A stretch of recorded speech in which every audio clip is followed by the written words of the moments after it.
लाडकी बहीण योजनेच्या ई-केवायसी दुरुस्तीला मुदतवाढ। हाय हॅलो नमस्कार। आपल्या सर्वांचे महत्त्वाची माहिती या चॅनलवरती मनापासून स्वागत आहे। आज आपण सदर व्हिडिओच्या माध्यमातून महत्त्वपूर्ण माहिती घेऊन आलेलो आहोत। परंतु जर आपण पहिल्यांदाच या चॅनलवरती आला असाल तर अशाच नवनवीन व महत्त्वपूर्ण माहितीसाठी आपल्या चॅनलला सबस्क्राइब करा। बुधवारी राज्य मंत्रिमंडळाची बैठक संपन्न झालेली आहे।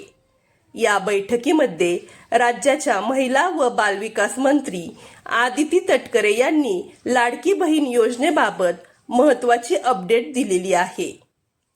ज्या लाभार्थी महिलांचा लाभ तांत्रिक अडचणीमुळे बंद झालेला आहे त्यांच्यासाठी 30 एप्रिल पर्यंत मुदतवाढ देण्यात आलेली आहे।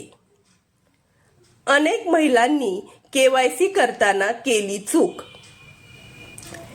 31 डिसेंबर 2025 अगोदर ई-केवायसी करताना अनेक महिलांनी चुकीचा पर्याय निवडला होता।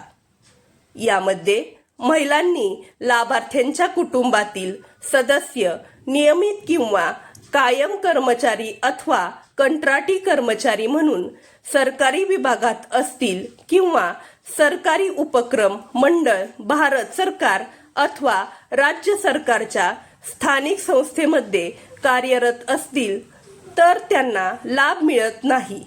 नेमका असाच पर्याय काही लाभार्थी महिलांनी नजरचुकीने निवडल्याने त्यांचा लाभ बंद झाला होता।